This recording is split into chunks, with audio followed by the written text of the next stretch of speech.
Imagine you're scrolling through Instagram and you see a picture, very pretty, and then you go to the comment section and you realize it's actually AI, right? So there has been an issue like that has been going on very, very much recently. And another notable trend is this Studio Ghibli art style trend.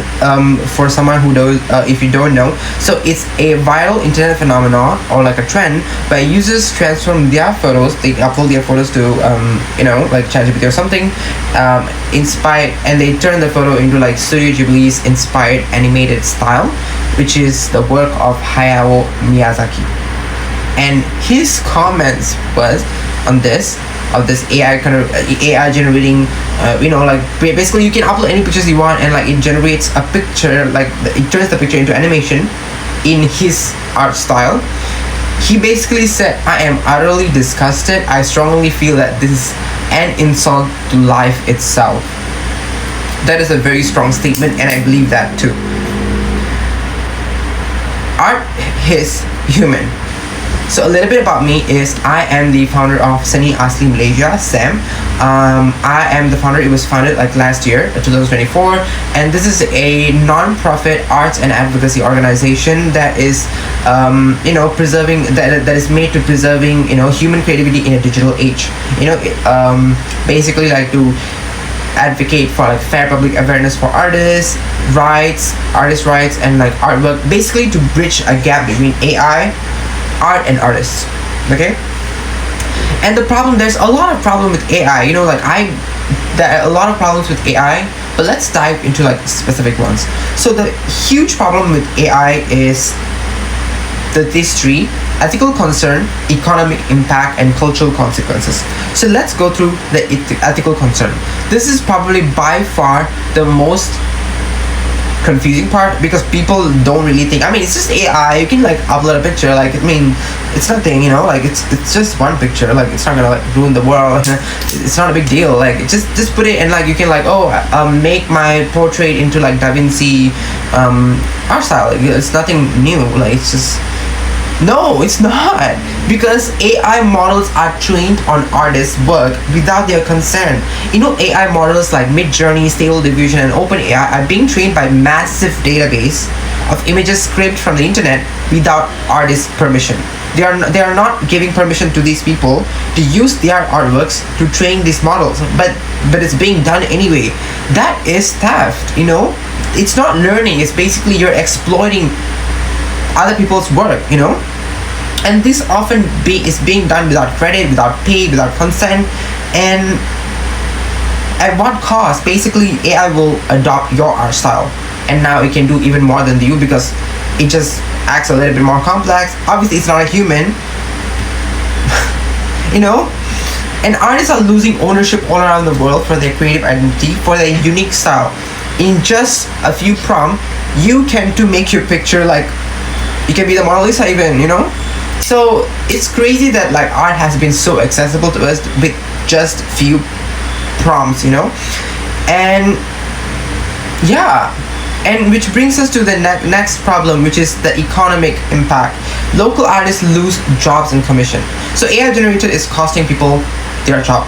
Like everybody knows this, and freelancers, illustrators, especially in Malaysia, are being skipped over for like a quick buck. Like why would I pay for a commission when I can like do this image for free on like ChatGPT? For example, even our government, for Hari Kejuruterawan World Nurse Day, our government, Malaysian government, created a poster, and the poster had an AI nurse in the poster, and it was very much got a lot of backlash by the people from Malaysian, because you are telling me that you can't pay, because like government, they don't want to pay any money on the commission. They don't want to pay any money on the artists or the illustrators. They just want a nurse quickly, with little to no time of waiting, little to no money, very easy. And this relying on machine is like not just saving our work, but like we're starving artists, and it's undervaluing our work, because when the market is so saturated and so flooded by AI images, you're not only competing with other artists, you're also competing with AI, which is getting better day by day. And lastly, the final problem, not this is not the final problem, but like the third major problem is basically cultural consequences. Malaysian identity and heritage risk being erased by generic AI art. Like Malaysian identity is like, because AI doesn't understand what makes Malaysian art Malaysian. We get the nuances, we get how it feels to have a teh tarik at a mama shop, and that could be conveyed in an art, but AI wouldn't understand that. It doesn't know our stories, our symbols, our nuances, our struggles. And what we get instead of like a generic Asian inspired content stripped of heritage, diluted and mass produced bullcrap.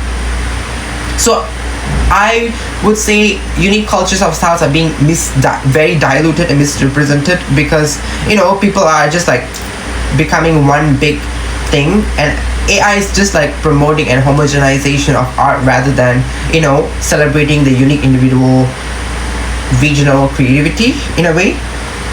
And if we let AI dominate, we risk losing our very identity our art carries, from batik to kampong life to folklore to street murals. Art is more than aesthetics, it's our voice. And this is exactly why we need a movement, a campaign, a resistance, you call it. That's why Seni Asli Malaysia came up with Art is Human. It's going to be it's not just going to be a short-lived campaign. There's a lot of things that we're going to be doing, but basically there'll be 3 things that we'll be starting our campaign with, and I urge you guys to join and participate with us so we can deal with this problem and hopefully create more of a legal framework around AI artists and art in Malaysian legal context. So the first activity that we're gonna do is probably mural painting. There's nothing speaks more human than murals, because it's very human. I mean, as human as it can get, art can get, because you're basically coming together with this group of people and you're painting a wall, together. You're not using your phone. Maybe for inspirations, yeah, but you're not really using any other technology. You're probably painting a wall with these people, and I think it's genuinely a very beautiful and human thing, and it can show. You can't fake a mural. Like you can't just type a prompt and like a mural comes out. No, you can't do that. So I think as human as it can get, that's something that as human can get. So sorry, and I hope people can join this, but by joining this, this will be probably done in we plan to do this in Penang, Georgetown, somewhere around the area. So by participating, you're not just saying like, hey, I love to paint, but you're also taking an ethical stance when it comes to art and AI and how they should be separated.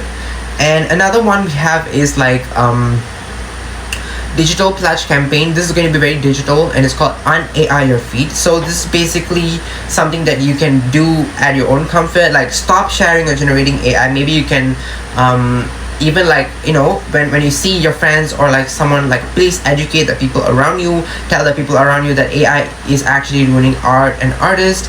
And also maybe create online visibility and ethical support. Maybe you can even use the hashtag #ArtIsHuman. Maybe post a selfie, show your stance on this. If you love art, please.